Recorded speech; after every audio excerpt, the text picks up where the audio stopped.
There is none like you. No one else can. You do. I can search for all eternity, Lord. Let's find there is none like you. There is none like you. Kasi mag-redeeming dalan tayo. Yung sobra natin, ano natin sa lupa. Lord, there is none like you. Find there is none like you.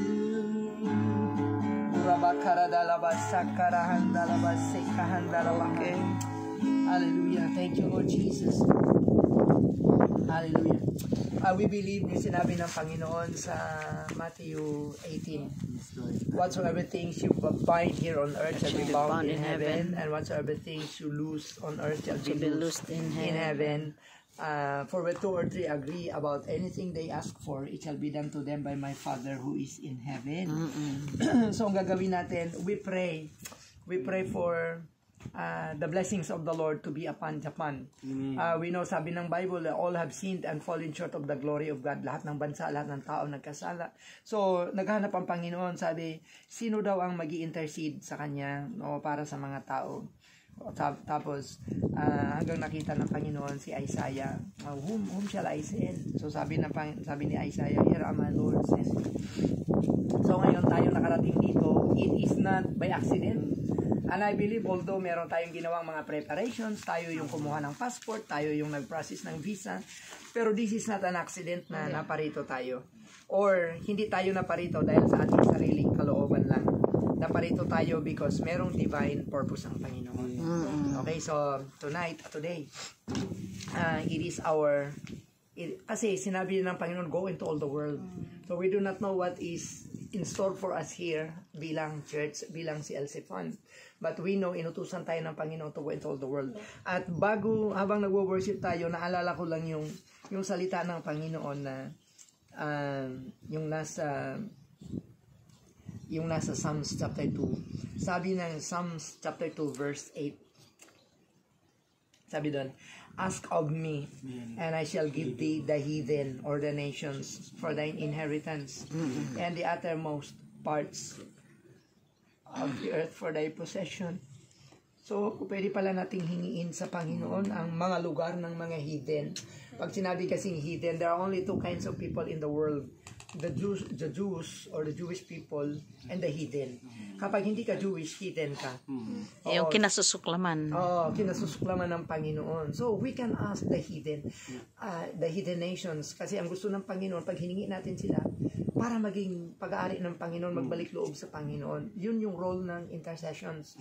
And then, it is the gospel that can set the people free. It is the gospel that can save the people. So, we are here not by accident. So, we pray.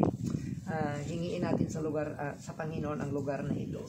So, the best thing to do that is to remember what the Lord Jesus Christ has done. Yes, Lord Jesus. Yes, Lord Jesus. Sabi ng Panginoon dito sa 1 Corinthians 11, for I have received of the Lord, and that which also I delivered unto you, that the Lord Jesus, on the same night in which he was betrayed, he took bread. And when he had given thanks, he brake it and said, take, eat, this is my body which is broken for you. This do in remembrance of Jesus.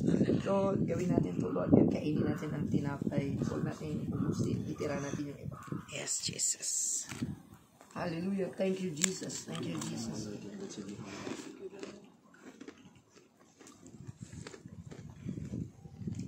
After the same manner also he took the cup when he had supped, saying, this cup is the New Testament in my blood. This do ye as often as you drink it in remembrance of me.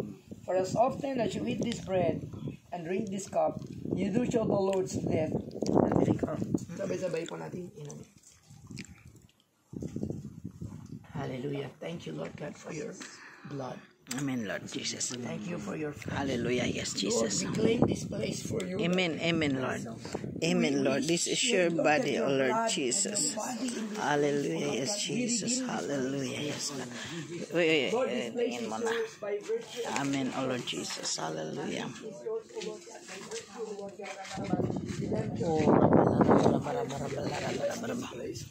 Oh, Lord, ano namin, Lord God. This is your body, O Lord God. This, Lord God, ito ay nahiwa-hiwa, Lord God, dahil, Lord God, nangalang sa aming kaligtasan. And this is your blood, O Lord Jesus. Your blood that shed, O Lord God, for the people, O Lord God, to be saved, O Lord God.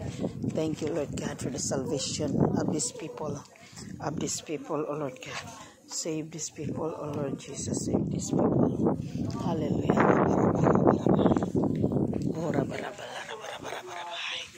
Yes, Jesus.